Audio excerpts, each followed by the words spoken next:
welcome to the show. It's always a pleasure to have you with us wherever you're joining us across Africa and beyond. Thank you for making time. Now, on the show this week, we host Deputy Mayor of Mogadishu, Iman Nur Icar. He shares insights into Mogadishu, Somalia, and Africa. You get to have your say on the issues too. And we have Africa's top 10. You're watching the Africa Leadership Dialogues. I am Julie Gichuru.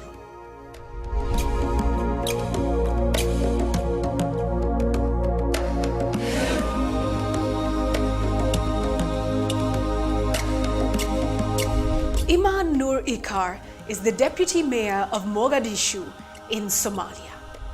Mogadishu is the largest city in Somalia and the nation's capital. It is located in the coastal Banaadir region on the Indian Ocean. The city has served as an important port for centuries and covers an area of just over 1,600 square kilometers. The population of the city stands at 1.35 million. Their currency is the Somali shilling. Official languages are Somali and Arabic. Since the year 2011, Mogadishu has subsequently experienced a period of intense reconstruction. The sandy beaches of Mogadishu are reported to be among the most beautiful in the world, offering easy access to vibrant coral reefs. Let's get his insights into the now stabilizing city of Mogadishu, into Somalia, opportunity, and Africa.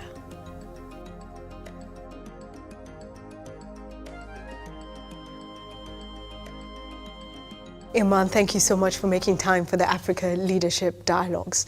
Now, this is for me a very exciting discussion because it's Somalia, which for so many years was in very many ways abandoned by the international community, left to its own devices. But now we're seeing a re-emergence of the nation. Tell us, what is the situation in Somalia right now? First of all, let me thank you for inviting me to this show. And actually, we used to say Somalia was abandoned. We used to say Somalia was neglected. We used to say Somalia was left on its own. But there were times when the whole world tried to help and they came in because of ourselves not knowing what we wanted from the outside world, then we were abandoned. There was a big Operation Restore Hope where the Americans were leading and it went, after the fight with one of the warlords, the whole thing changed. This is 20 years ago. Yes, this is the time when we're... But currently, we are very grateful to our brothers from Uganda who are really helping and supporting in the liberation of Somalia and especially the city of Mogadishu, which I am representing now. And we are very grateful to those who came to our support. And now we moved from that notion of being or playing the role of the victim, but now we are saying here is Mogadishu, people are coming back, come and enjoy the beaches of Mogadishu, look into the opportunities, come and invest in the city. That's where we are now, compared to a few years back where the city was given or brand named with the most dangerous city in the world. And now people are coming from different daily flights, Turkish Airlines. So he who takes the risk first will benefit from the opportunities in Mogadishu. You take the risk and the reward will come. Yes. So before we talk about the economic situation and who exactly is visiting Mogadishu, I'd love to know, is it mainly business travelers? Are there some tourists? We'll come to that in a moment. But before we do, you've mentioned the pivotal role that Uganda played in all this. I think also Burundi did come in as well. A bit later, we saw Kenya now coming in, and the wider Africa as well, the AMISOM forces. But it's a tenuous and a difficult situation to step into a neighboring country and to try and address a problem. What were the challenges and what lessons can we take from what we've seen in Somalia? First of all, you have to know the country you are trying to help. You should know the sensitivities. You just don't say, yes, I'm there to help. The failure, we know what happened to Restore Hope, because without identifying exactly and making very clear your role, then the whole thing will end up in disaster. In the case of Rwanda and in the case of Burundi and Uganda helping, there was sensitivities with the border countries. Even now when Kenya joined, even though they joined with the mandate of the African Union as an AMISOM forces, but still there is the suspicion. So people, because of background history and the relationships with the neighboring countries, Somalia requested that neighboring countries should not be engaged. But the moment now we are understanding that even neighboring countries, we have common interests and common goals. So it's the benefit of both countries or neighboring countries who share border with Somalia to take care of their both countries. Mm-hmm. So it's a matter of dialogue and then discussing with the partners, identifying the problems, and then accordingly agree and take the necessary steps. A sensitive process, but thank goodness it was achieved. Yes. When it came to Somalia. Let's move on now to talk about who's coming into Somalia right now. A lot of interest, of course, because of the natural resources that are being discovered from outside of Africa as well. So what are you seeing in terms of dynamics, the types of visitors coming into Mogadishu? What are they looking for? What are they there for? You know, I should put them in categories. And one of the strange things was a time I was at the airport and I saw a lady and her husband, an American. They came as tourists. That was strange enough. And I asked them personally, and they said, you know, we saw a website advertisement on a hotel in Mogadishu, and that's why we are coming. So this is rarely it happens that the majority of the people who are coming back are people who were in the diaspora, who left during the war. The Somalis who left the country during the peak of the war, who are now naturalized, either living in the West Europe or in the North America.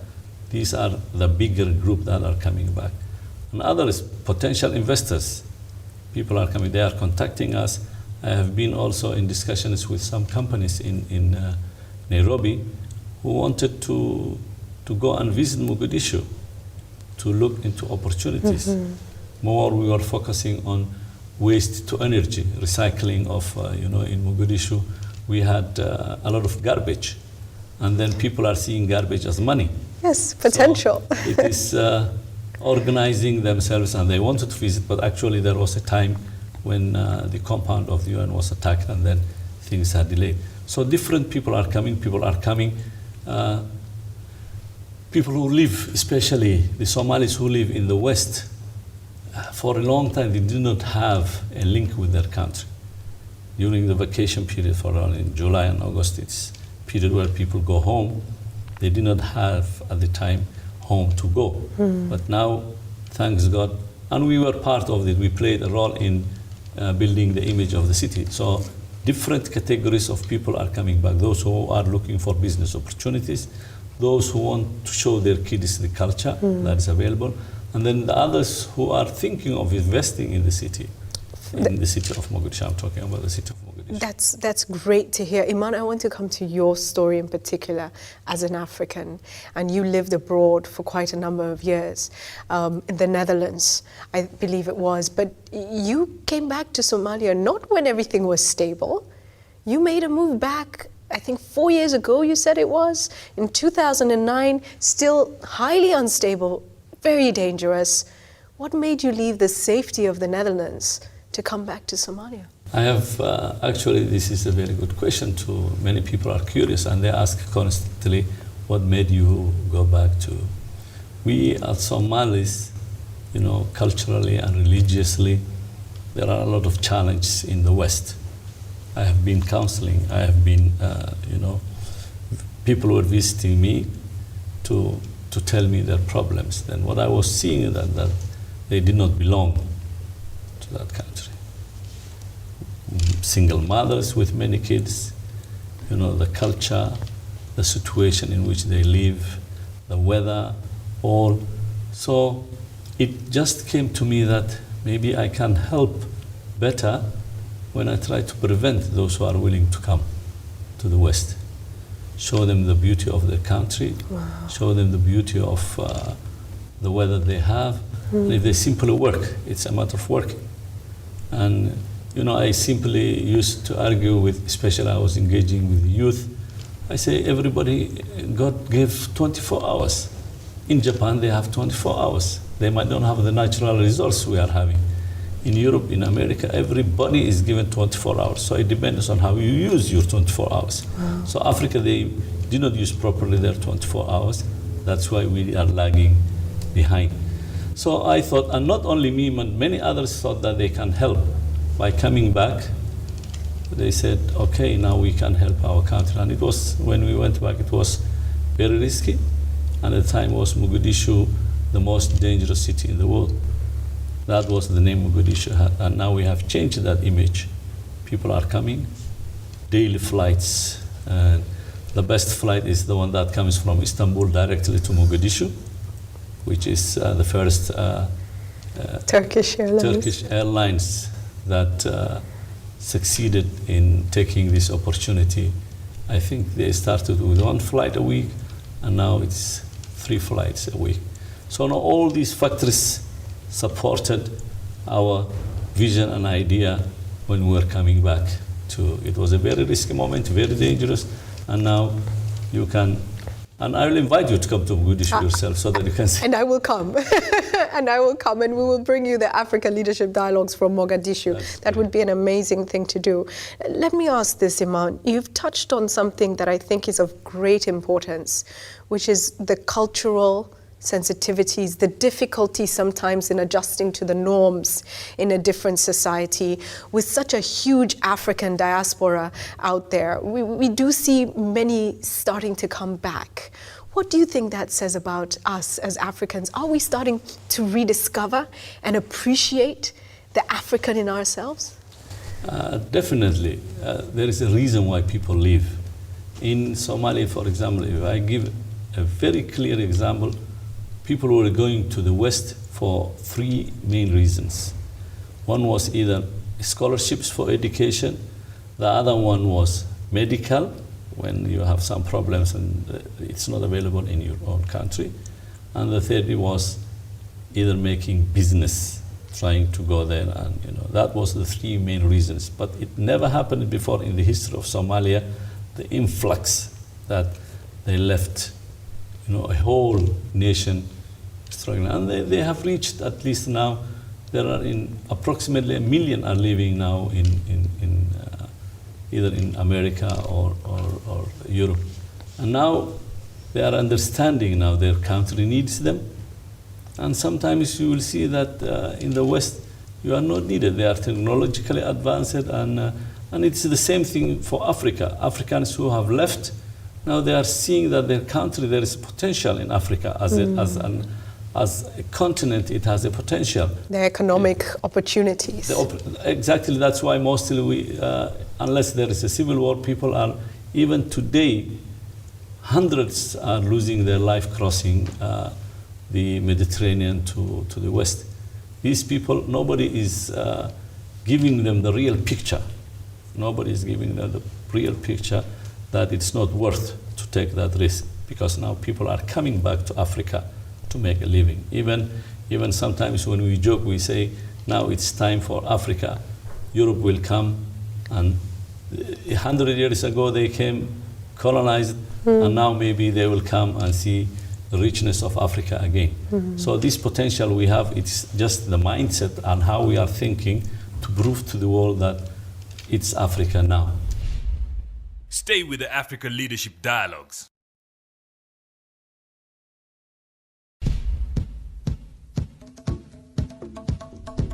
Do you think that our leaders are capable of inspiring the generations, that is so many young people, into understanding that they've got to stand up, take their rightful place, play a role, but also seek those opportunities?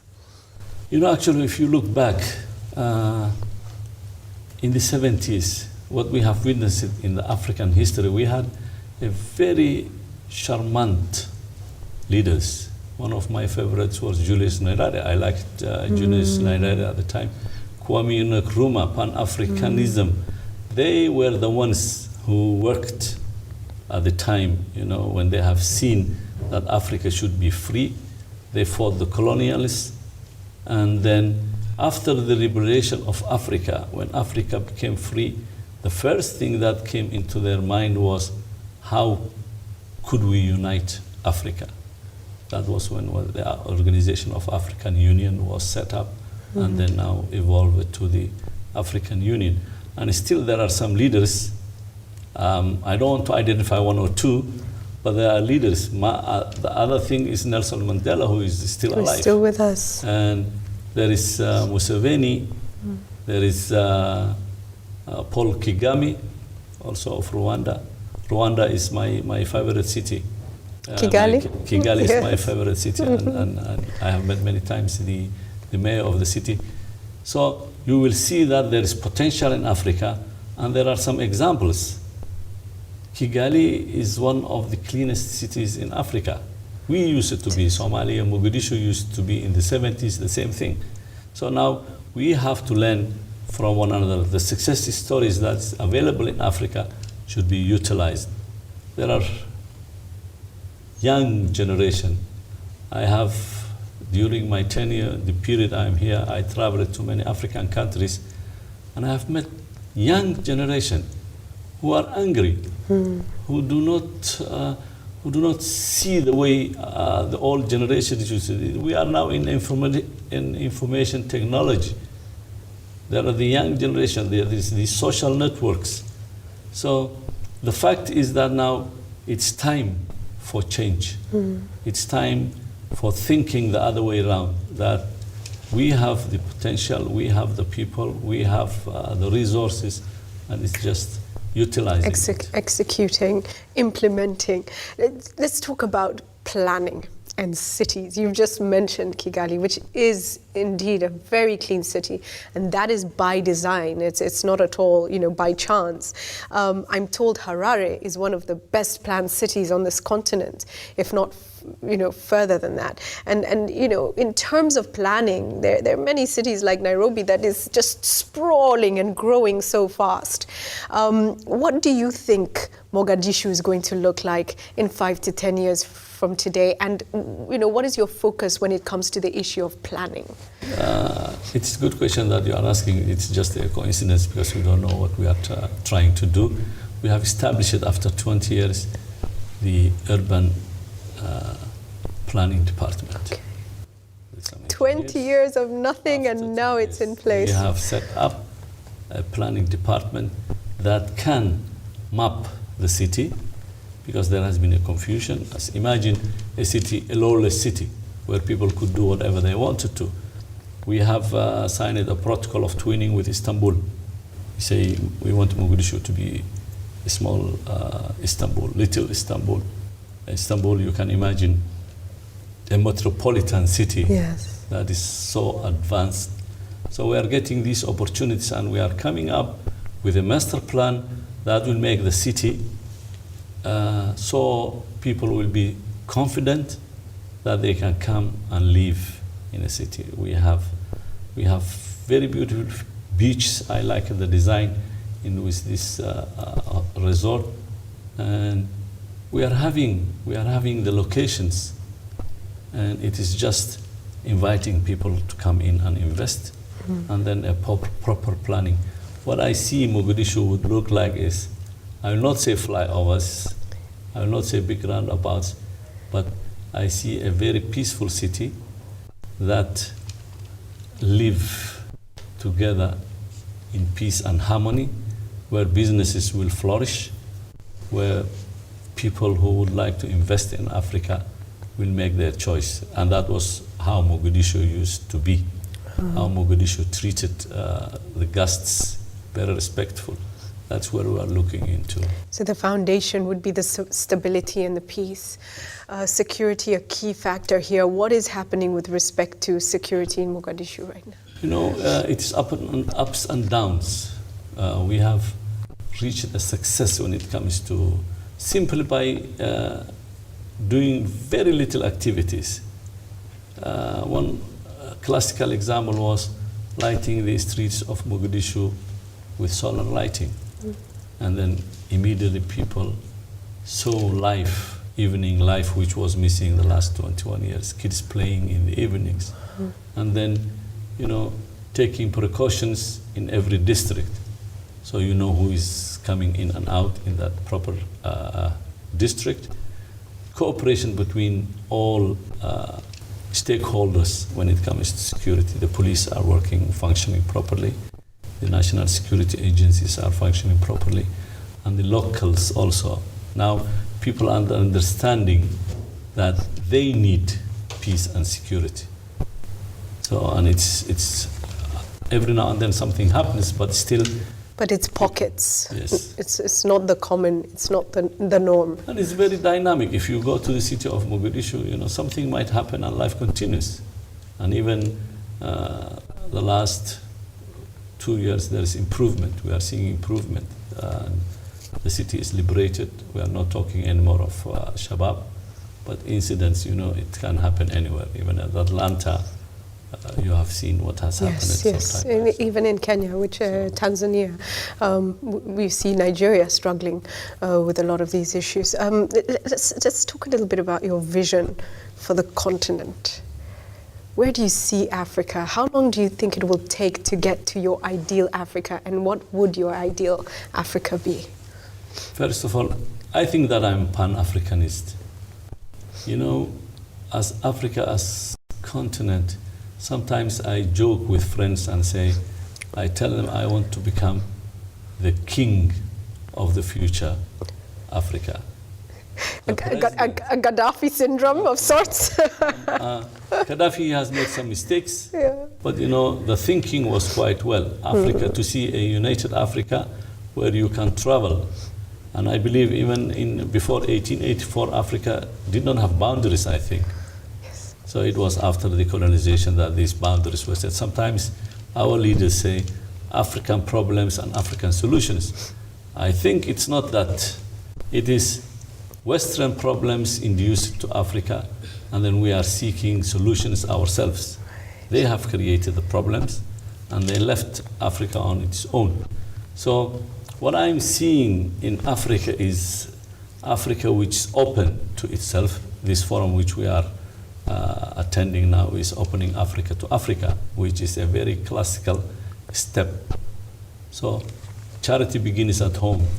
When Africans can move freely around into their continent from, we say from Cairo to Cape with the infrastructure, and even today I have suggested that there should be, the beginning should be freedom of movement of people. Wow. So people can see what is going on beyond their countries, where there is peace, what is going on in Angola, development, progress.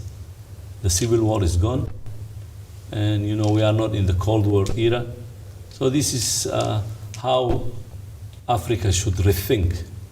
You know, we have neighbors of Ethiopia. There has been animosity created between Ethiopians and the Somalis. When you go to Ethiopia, you will see a civilized people, peace-loving people, and then we have to recreate it. We are 10 million people. Next door we have 80 million, and Somalis are entrepreneurs. So we have to, and the best thing which a continent can have is the human resource. It does not make much sense, the natural resource that you claim, if you cannot take it out from where it is. If you go into the fishing industry, if you go into the agriculture, you know, what's happening is, for example, there is in Ethiopia and even in Kenya, Dutch flowers are produced here and then sold. In the outside world. And you look into the tropical fruits we have. So it's just opening Africa to itself, first of all, and then giving the people the hope that they can do it themselves. How long will that take, do you think, before realistically we see the borders come down? I see 5 years. 5 years. And the classical example is we have done, in 4 years' time, we have done a lot in Mogadishu. If there is the commitment and the will, I believe Africa needs only 5 years with the right leadership. I would say that's ambitious, but I hope it will happen. I hope it will happen. In just a moment, I'm going to ask you to look into the camera and give your message to the African people. But before you do that, it's been a journey for you. You left, you've come back, you've been part of rebuilding what was a broken city. When you look back now, seated where you are, what do you think and what do you feel? You know, I'm getting self-satisfaction, to be honest. I have set targets and I have put in 2 pages what I wanted to achieve. And 90% of what I have put on the paper, I have achieved. 90%? 90%, so only 10%. And that 10% is for those who are in Mogadishu. It's building the city hall of the city. So for the rest, I'm quite satisfied. And the best thing is when you look yourself into the mirror and see yourself and say, yes, I have done something. If you stayed in Netherlands and you were looking in the mirror, what do you think you'd have been thinking? I have been very active there also. I have contributed a lot to the community. Fortunately, I'm the rare ones. They call me the rare ones during the whole period. And luckily, I had a good family that succeeded in their life. And then when you have that, then you should think of contributing to the others. Right. So I was giving my time, which was the spare time I used to give to the community. And I was always glad to see what I have achieved there and also in Mogadishu. Finally, please, Iman, look into the camera and give your message to millions of Africans who are watching and wondering, what next for Africa and what role do I play? Thank you for giving me this opportunity. I think fortunately, I have traveled a lot the last 4 years. I have been to Accra, I have been to Dakar, I have been to Kigali, I have been to Dar es Salaam. Everywhere I used to go, I saw young people, dynamic people. Then you see the future. If you want to see the future of any country, of any continent, look at its people. Africa has a future, and the future lies on the youth. Invest in the youth. See the youth as a resource. Once you invest in the youth, it's guaranteed Africa will be a continent that's self-sufficient, that enjoys whatever and whoever invested in Africa. Don't ever give up hope. There is hope, and Africa is now or never. Thank you. Thank you so much. An absolute pleasure. Thank you. Thank you for joining us. Stay with the Africa Leadership Dialogues.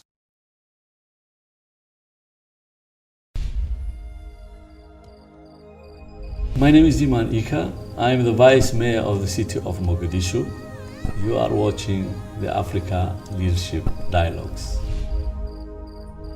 The stability of Mogadishu and indeed Somalia heralds a new dawn for the East African region and for development across Africa as a whole. We certainly wish Somalia well in this journey towards development. Time now for your views on the issues. This week we asked you, in your view, what role should African governments play in conflict resolution within Africa? Abubakar Osman says, African governments should solve the problems of illiteracy, hunger, disease, poverty, unemployment and social injustice. These are the causes of conflicts across Africa. Antoninho Simi at Antoninho Simi says, African governments should put in place early warning mechanisms and systems to detect and prevent conflict in our continent. They can move away from conflict reaction approach towards a conflict prevention paradigm. Hi everyone, my name is Kara Wahito from Nairobi, Kenya, and I'd like to make a small contribution to this week's topic on the role of African government in conflict resolution within Africa. I believe that most of the conflict in our continent is as a result of lack of proper distribution of resources and power among our people. If the African government is sincere in trying to bring about conflict resolution, I believe the first step is to appoint leaders who will be able to distribute the resources and the power among the different communities in our continent. That way, we can reduce most of the conflict that arises from different communities feeling superior or others feeling inferior. I believe it will go a long way in resolving most of the conflict. Thank you. To join our conversation, go to our G+ page, Africa Leadership Dialogues, on Facebook, Africa Leadership Dialogues, on Twitter, @AfricaLD, and on WhatsApp, send your video comments to +254 715 816 033.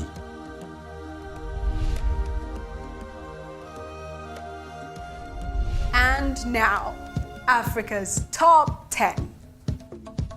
On Africa's Top 10, we feature the top African countries with the largest contribution of military and police personnel to the UN peacekeeping missions.